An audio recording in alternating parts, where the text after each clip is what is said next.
Hello everyone, welcome back. This is RandoGEEK. I just wanted to do a quick video just to kind of clear up what I feel is the biggest misconception when choosing a wireless carrier. Many people, and I've seen this in my comment section, I read it on Reddit, and it's just basically constantly in my face, where I've pulled up an example here. T-Mobile wins network experience three-peat. We look at reports from Ookla, OpenSignal, and whether you agree with those reports is entirely out of the question here, where we're just kind of using this as a staple to get this conversation going. I need an example to prove my point here. So as we can see here, we have T-Mobile dominating in the segment of download speeds. Same thing with upload speeds. And this is just a staple here. Again, we're not here to talk about whether or not you agree with these results. This is an example of my point that I'm trying to make.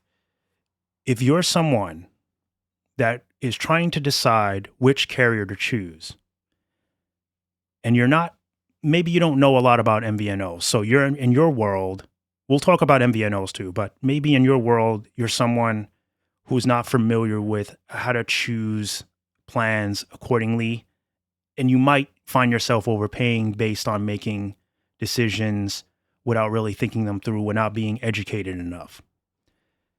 You so happen to just kind of see this article pop up on your phone. You click on it. You now see T-Mobile wins and dominates through this testing in these cities and states where they say the testing was, recorded. And you're trying to find a good carrier. You may choose T-Mobile now. You're not doing the research whether or not T-Mobile works good for you in your area. You're solely basing your decision on a claim that T-Mobile has won in all of these areas, in these segments. So in your mind, T-Mobile is now your best choice because, you're reading T-Mobile has better coverage and a better experience than Verizon and at&t. This happens all the time. People let these reports control their emotions and how they make decisions when it comes to choosing carriers.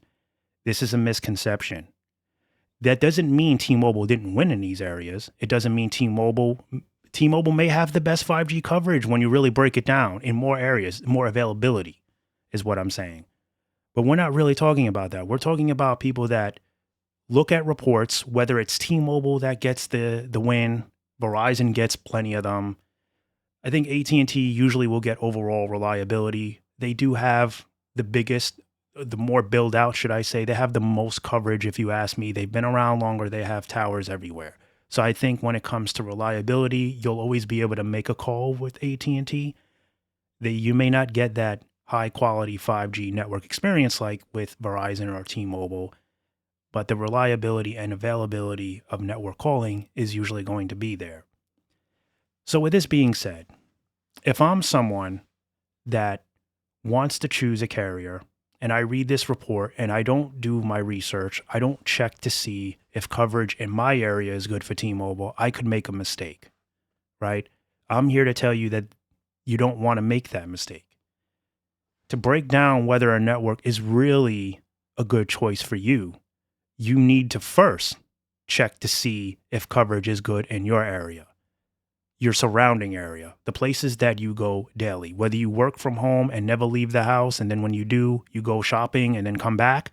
That is important because if you never really leave the house, you need to decide whether or not one, T-Mobile works good for you in your home and, or do you need to use it anywhere else besides going to your local supermarket?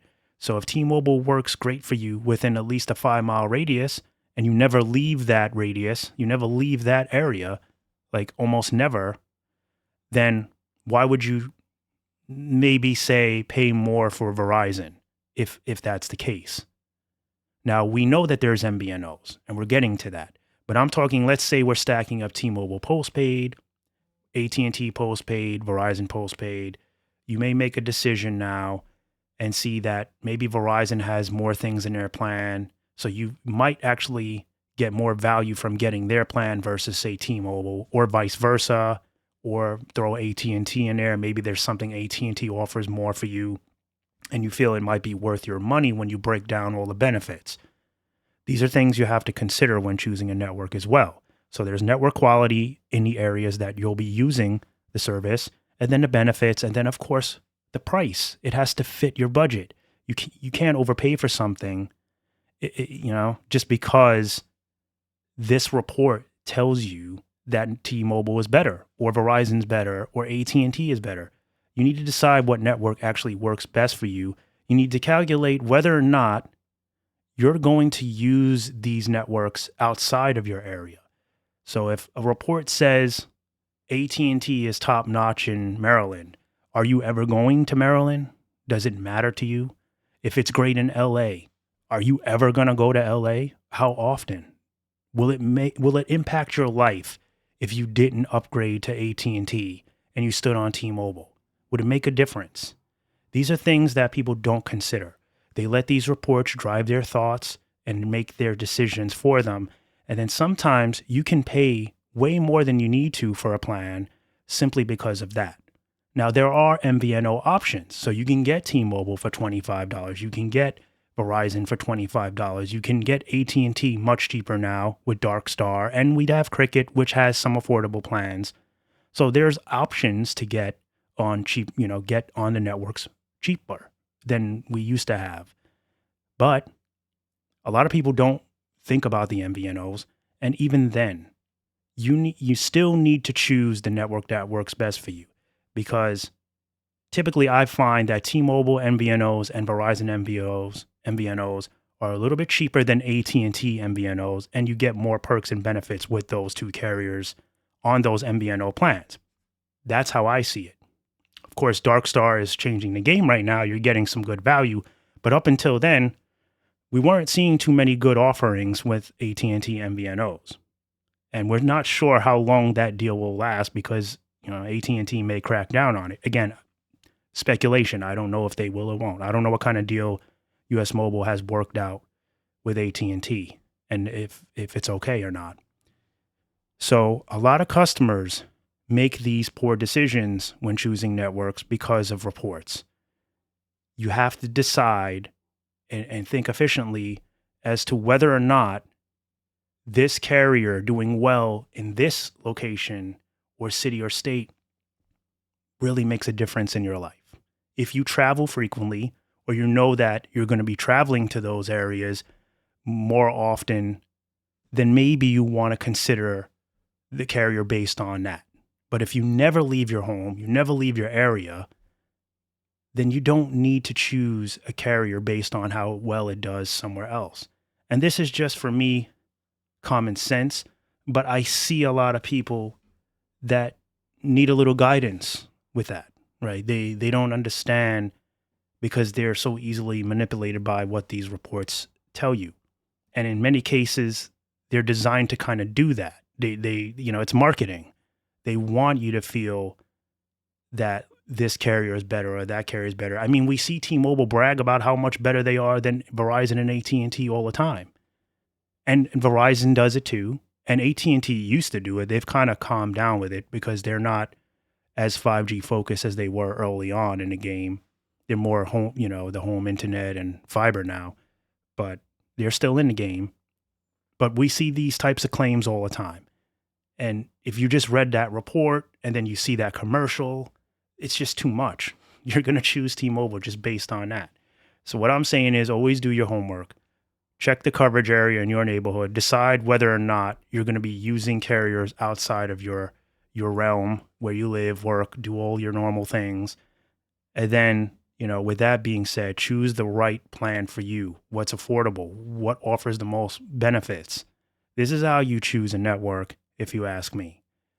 Shoot a comment down below if you have any questions for me. You can agree, disagree. I just think that many people do the opposite, and they just read these reports and ultimately they just, Verizon's better, T-Mobile's better, AT&T's better. There's a lot of things that have to be factored in. And then what the overall average based on testing could lead to one network being better overall. But for me, it doesn't matter if Verizon is the king or T-Mobile is the king if one of these services don't work for me. It just doesn't do anything for me.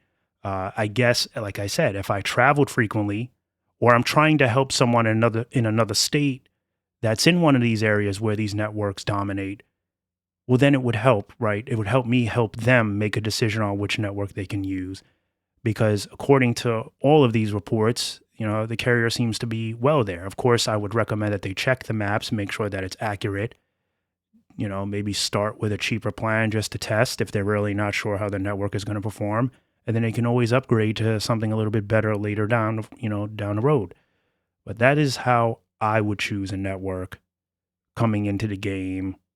I wouldn't take these reports too heavily. It's just kind of a way to give you a piece of, information of how the networks are doing overall, and kind of give you some confidence that the network is strong, that they're building out, and you're not with some network that just doesn't care. And if you travel, you'll have that confidence that it'll work for you. So this is how I view all of this. I'll catch you guys in the next one. Bye for now.